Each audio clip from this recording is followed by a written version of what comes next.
Շնորհակալություն, պարոն Քոչարյան։ Ըստ էության, պարոն Սարգսյանը կառավարության ամբողջ կառավարության դիրքորոշումը ներկայացրեց, այստեղ ես կառավարության դիրքորոշումից տարբերվող կարծիք որևէ չեմ կարող ներկայացնել,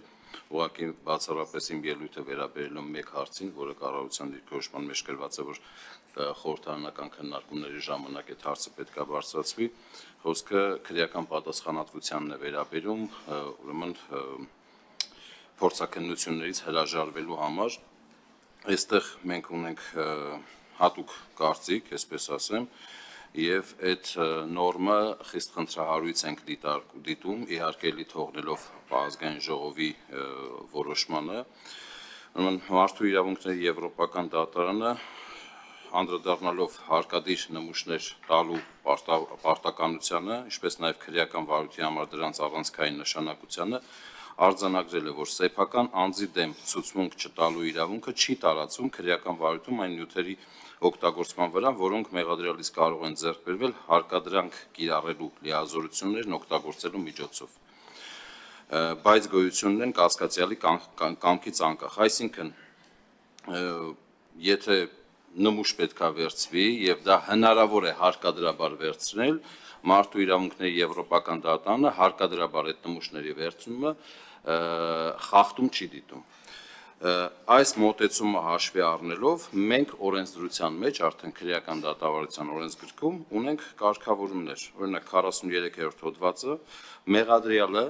պարտավոր է ներկայանալ վարույթ իրականացնող մարմնի հրավերով եւ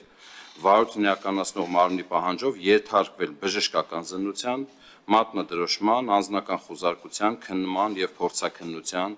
լուսանկարվել կամ փորձաքննության համար հանձնել սույն օրենսգրքով նախատեսված նմուշներ։ Եվ մեկ այլ հոդվածով, նորից քրեական դատավարության օրենսգրքի 18-րդ հոդվածի 7-րդ մասով, ֆիզիկական հարկադրանքը անհրաժեշտ նվազագույն միջամտության պայմանով թույլատրելի է միայն այն անձի նկատմամբ, որը կամավոր չի կատարում իր անձնական անձեռնմխելիությանը միջամտող իրավասու անձնի իրավաչափ կարգադրությունը, այսինքն մենք ունենք մի այդ տեսակետ, որ սա թույլատրելի է խախտում չի եւ դա ամրագրել ենք մեր քրեական դատավարության օրենսգրքում, այսինքն եթե անձը հրաժարվում է փորձաքննության ենթարկել, իրեն մինիմալ հարկադրանքով իրավասու մարմինները իրավասու են այդ փորձաքննությանը ենթարկել կամ նմուշներ վերցնել եւ այլն։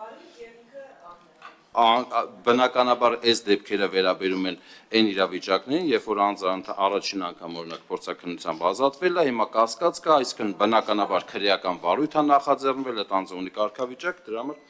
այսինքն քրեական դատավարության այս գործիքակազմը կիրառելի է այս կատեգորիայի անձանց համար։ Այսինքն այս պարտականության կատարումը արդեն երաշխավորված է քրեական դատավարության օրենսգրքով։ Մյուս կողմից, ուրեմն նախորդիվ Հայաստանի Հանրապետության քրեական օրենսգրքում եւ քրեական դատավարության օրենսգրքում համապատասխան փոփոխություններ կատարելու վերաբերյալ նախագիծ է ներկայացվել,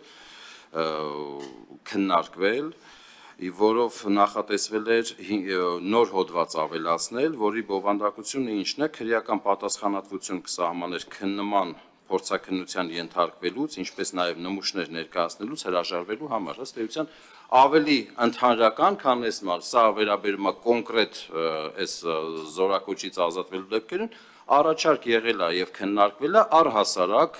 բոլոր հնարավոր իրավիճակներում քրեական պատասխանատվության ենթարկվելու Այս մասով ուրեմն Վենետիկի հանձնաժողով ենք ներկայացրել, Վենետիկի հանձնաժողով ենք դիմել եւ Վենետիկի հանձնաժողովը ուսումնասիրելով այս նախագիծը ի թիվս այլի ընդգծել է, որ ֆիզիկական ուժի կիրառումը եւ քրեական պատասխանատվության նախատեսումը որպես կանոն պետք է լինեն ոչ թե կուտակային, այլ այլընտրանքային միջոցներ, այսինքն դուք ունեք ֆիզիկական ուժի կիրառման օրենսդրական հնարավորություն, դրա հետ մեկտեղ անթույլատրելի է նաեւ քրեական պատասխանատվությունը